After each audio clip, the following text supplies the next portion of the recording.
আমি এই মুহূর্তে রয়েছি বাংলাদেশ ব্যাংকের সামনে ঠিক আড়াইটার দিকে ২টা থেকে আড়াইটার মধ্যে বাংলাদেশ ব্যাংকের যে নতুন নবনিযুক্ত গভর্নর তিনি কিন্তু বাংলাদেশ ব্যাংক ত্যাগ করেছেন। তিনি মূলত সচিবালয় গিয়েছেন মন্ত্রণালয় অর্থমন্ত্রী মহোদয়দের সাথে একটি বৈঠকে অংশগ্রহণের জন্য।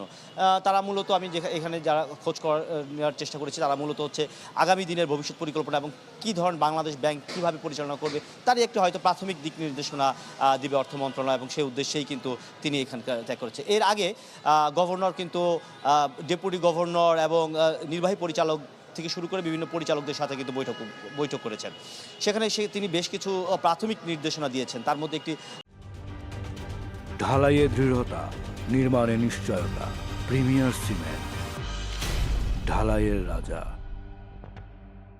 বড় নির্দেশনা হচ্ছে সুদহার যৌক্তিকীকরণের কথা বলেছে, যে কিভাবে সুদহার কমিয়ে আনা যায় তার আসলে এক ধরনের নির্দেশনা দিয়েছে এবং সেই নির্দেশনা অনুযায়ী কর্মকর্তারা কাজ করবে বলে কিন্তু কর্মকর্তারা জানিয়েছে। এছাড়া তিনি আরও বেশ কিছু নির্দেশনা দিয়েছে। তার মধ্যে হচ্ছে যে বাংলাদেশ ব্যাংক যে একটি পলিসি অনুযায়ী চলবে, অর্থাৎ পলিসি বেস একটি প্রতিষ্ঠানে যাতে রূপ দেওয়া যায় সেই রকমের একটি নির্দেশনা দিয়েছে। এছাড়া আরেকটি বিষয় তিনি বলেছেন যে প্রেশার গ্রুপ, অর্থাৎ বাংলাদেশ ব্যাংকের ভিতরে অথবা বাইরের যে প্রেশার গ্রুপ রয়েছে সেই প্রেশার গ্রুপ কোনোভাবেই অ্যালাউ করা হবে না কিন্তু বলেই কিন্তু তিনি এক ধরনের হুঁশিয়ারি দিয়েছেন। আরেকটি বড় বিষয় তিনি উল্লেখ করেছেন এবং এই বিষয়ে তিনি কাজ করার জন্য বাংলাদেশ ব্যাংকের সংশ্লিষ্ট কর্মকর্তাদের নির্দেশনা দিয়েছেন। বাংলাদেশে যেসব প্রতিষ্ঠান যে বন্ধ রয়েছে, অর্থাৎ যেসব শিল্প কলকারখানা বন্ধ রয়েছে, এইসব শিল্প কলকারখানা আবার কিভাবে চালু করা যায়, আবার কিভাবে কর্মমুখী করা যায় তারই কিন্তু এক ধরনের নির্দেশনা দিয়েছেন। এছাড়া এই বাংলাদেশ ব্যাংকে যে সুশাসন প্রতিষ্ঠা, অর্থাৎ গুড গভর্নেন্স তৈরির জন্য সংশ্লিষ্ট বিভাগগুলোকে নির্দেশনা দিয়েছেন যাতে বাংলাদেশ ব্যাংকের একটি শৃঙ্খলা প্রতিষ্ঠানে রূপ দিতে পারে।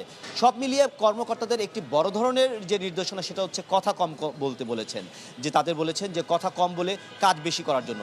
এবং এক ধরনের মিডিয়া এবং সাংবাদিকদের আমাদের এক ধরনের নির্দেশনা দিয়ে দেওয়া হয়েছে বা অনুরোধ করা হয়েছে যাতে সাংবাদিকদের সাথে কর্মকর্তাদের একটু কম যোগাযোগ হয়, বাংলাদেশ ব্যাংক যাতে একটু মিডিয়ার সাথে কম ফোকাস হয়, এইরকমই কিন্তু